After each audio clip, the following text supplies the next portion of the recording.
तो दोस्तों इंडिया में प्रो का कानून लागू हुआ है। रियल मनी गेमिंग के ऊपर भी पूरी तरह से बैन है। अभी तक ये कानून लागू नहीं हुआ था, लेकिन 1 मई के बाद से दोस्तों ये कानून भी लागू हो चुका है।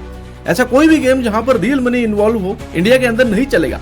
दोस्तों पेमेंट गेटवेज भी अपनी साइड से पूरी तरह से अलर्ट है कि किसी भी ऐसी कंपनीज को जो रियल मनी गेमिंग खिला रही है उसको पेमेंट गेटवेज अपनी सर्विसेज नहीं देंगे, और ना तो वहां पे डिपॉजिट होगा ना विड्रॉल होगा, और कोई प्रमोशन भी नहीं कर सकता, कोई कंपनी खिला भी नहीं सकती है। और क्योंकि promotion and regulation of online gaming act के अंदर ये सब कुछ आता है। अब दोस्तों हमारी जो सारी उम्मीदें थी वो टिकी हुई थी सुप्रीम कोर्ट पे कि सुप्रीम कोर्ट ही यहाँ पर एक अहम फैसला सुना सकती है, क्योंकि जो गवर्नमेंट है उसने तो कानून लागू कर दिया।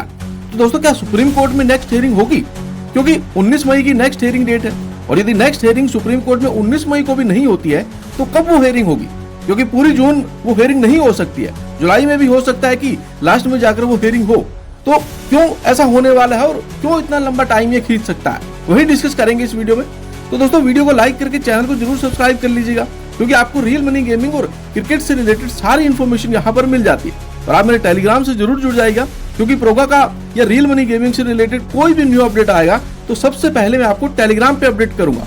तो मेरी डिस्क्रिप्शन में और कमेंट बॉक्स में दोस्तों टेलीग्राम का लिंक मैंने दिया हुआ है, वहां पर जाकर आप टेलीग्राम से जुड़ सकते हो। क्योंकि फ्री टू प्ले और कौन से ऐसे लीगल कॉन्सेप्ट है जो कि फ्री टू प्ले आपको खिला सकते हैं, वो सब कुछ भी हम आपको वहां पर टेलीग्राम पे बता देता हूँ, तो वहां से जरूर जुड़ जाएगा। अब दोस्तों बात करें सुप्रीम कोर्ट में क्या चल रहा है। दोस्तों सुप्रीम कोर्ट में जो लास्ट हियरिंग डेट थी वो थी 8 मई, और उम्मीद थी कि यार हो सकता है कि प्रोगा कानून तो लागू हो गया है तो 8 मई को इस केस की हियरिंग हो। लेकिन दोस्तों उस दिन भी समय की कमी से कोई हियरिंग नहीं हुई, और अब जो नेक्स्ट डेट है वो है 19 मई। 19 मई को भी उम्मीदें हैं कोर्ट से कि हो सकता है उस दिन हियरिंग हो, लेकिन क्या 19 मई को हियरिंग होगी? अभी तक तो दोस्तों नहीं लग रहा है कि 19 मई को हियरिंग होगी, क्योंकि जो अभी तक कोर्ट लिस्ट आई है वहां पर रियल मनी गेमिंग की कोई लिस्टिंग नहीं है। लेकिन तब भी दोस्तों एक उम्मीद लगानी पड़ेगी, क्योंकि 19 मई की डेट दे रखी है। अभी जो सुप्रीम कोर्ट की साइड है वहां पे टेंटेटिव डेट में 19 मई की डेट है, तो 19 मई की डेट को हो सकता है कि कुछ ना कुछ अपडेट हो। लेकिन बड़ी बात यह है कि दोस्तों यदि 19 मई को सुनवाई नहीं होती है तो वो सुनवाई जाएगी कब? क्योंकि पूरी जून सुप्रीम कोर्ट ऑफ रहेगा, और यदि सिर्फ मई तक लास्ट जो सुप्रीम कोर्ट ओपन है, और उसके बाद में सुप्रीम कोर्ट भी जो समर वेकेशन पड़ती है तो 1 जून से 30 जून तक सुप्रीम कोर्ट जो है वो बंद रहते हैं। उसके बाद में 1 जुलाई से यानी कि 12 जुलाई तक भी सुप्रीम कोर्ट बंद है, मतलब पूरा 1.5 महीना दोस्तों सुप्रीम कोर्ट बंद रहेगा। तो यदि 19 मई को सुप्रीम कोर्ट में सुनवाई नहीं होती है आरएमजी की, तो जून में सुनवाई हो सकती है।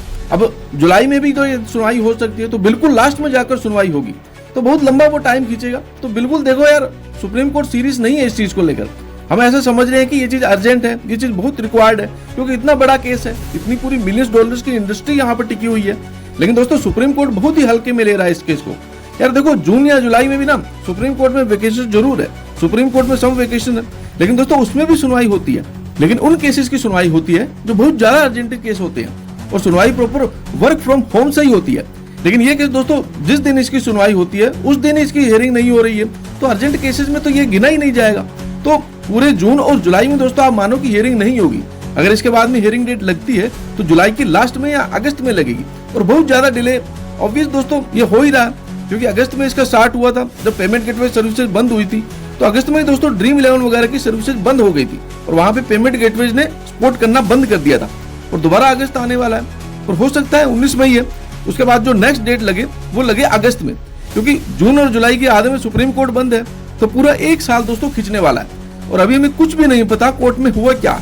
और ऐसे ही चलता है इंडिया का कानून, जहां पर तारीख पे तारीख लगती रहती है। तो दोस्तों जो भी नेक्स्ट अपडेट आएगी वो अपडेट कर दूंगा। फिलहाल इस पूरे मामले को लेकर के आपका क्या कहना है हमें कमेंट करके जरूर बताइएगा।